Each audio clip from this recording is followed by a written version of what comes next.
হেরে যাওয়ার আগেই যদি কেউ ভেবে নেয় যে আমি হেরে গেছি, তাহলে কিন্তু তাকে কেউ জেতাতে পারে না। সেরকমই একটা স্টোরি আজকে সবার সাথে শেয়ার করব। হাই, আমি প্রিয়াঙ্কা। আর এটা ছিল 11ই জানুয়ারি 2025। আমরা সকাল 5:30টার মধ্যে পৌঁছে গেছিলাম নিউ টাউনে। আমাদের মধ্যে অনেকেই আজকে 5 কিলোমিটার ম্যারাথন, 10 কিলোমিটার ম্যারাথনে পার্টিসিপেট করবে।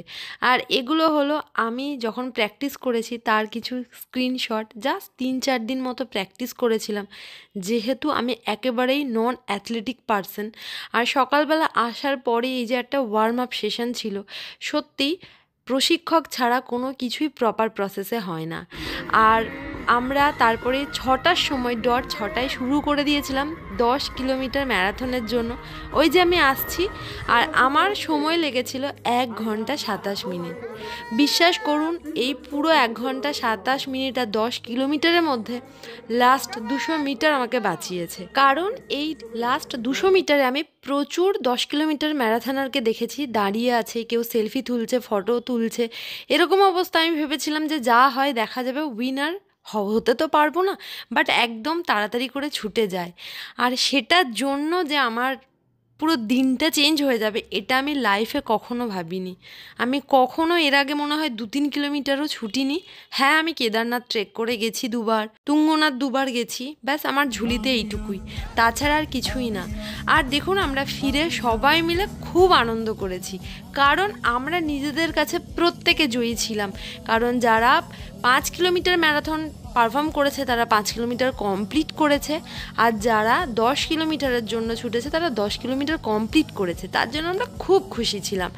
আমরা জানতামও না যে এরপর কি হবে, তার জন্য সবাই মিলে খুব এনজয় করছিলাম। আর এখানে দেখুন, বিশ্বাস করুন, এরা সবাই যে কলকাতার তা কিন্তু না, বিভিন্ন জায়গা থেকে এসেছে। অনেক মানুষ আগের দিনও চলে এসেছে, প্রায় 1,000-এর ওপর মানুষ ছিল, বিভিন্ন ক্যাটাগরিতে নাম দিয়েছে। আর এই ফিট ফ্যামিলি ফেস্টিভ্যাল, এটা ছিল আমাদের ফার্স্ট একটা প্রোগ্রাম, যেখানে এরকম ম্যারাথন সহ আরও অনেক কিছু ছিল। আর এটার জন্য সত্যি সত্যিই আমরা ভীষণ ভীষণ এক্সাইটেড ছিলাম।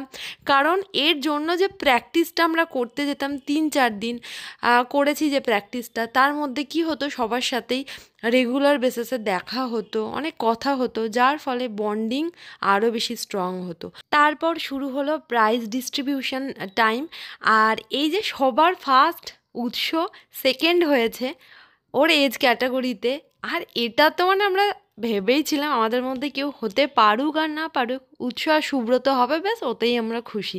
নিজেদের গ্রুপের মধ্যে একজন উইনার হলেই সেটা যেন সবার আনন্দ হয়, সবার জিতা হয়।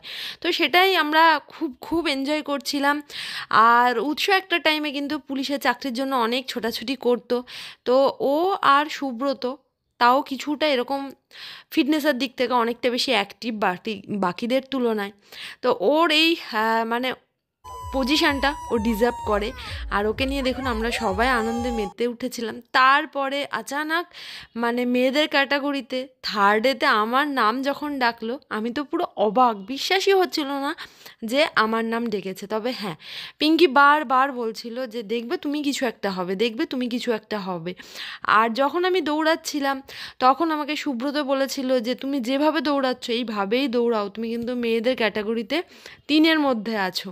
তো এই যে কিছু কিছু শুভাকাঙ্ক্ষীর এক একটা মেসেজ, যেটা আমাদেরকে অনেক বেশি অনুপ্রাণিত করে। হয়তো আমার এই আজকের জিত ওদের জন্যই।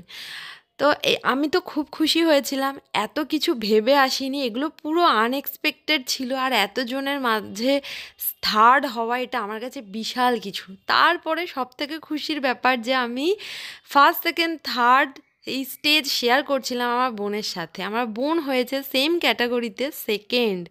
ভীষণ খুশি লাগছিল যে একই ঘরে দুটো দুটো ট্রফি যাবে। আর সবথেকে বেশি আমি বাবাকে মিস করছিলাম, কারণ বাবা আজকে আসেনি।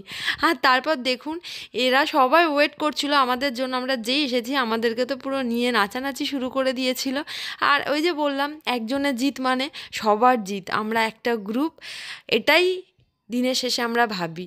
তো ভীষণ ভালো একটা দিন, যেটা আমাদের লাইফের প্রত্যেকের জীবনে একটা হিস্টোরিক্যাল ডে।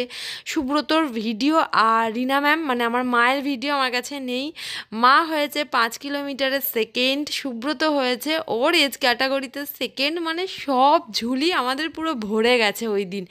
এত গিফট, এত উইনারের সংখ্যা, আমরা তো খুব খুব খুশি হয়েছি।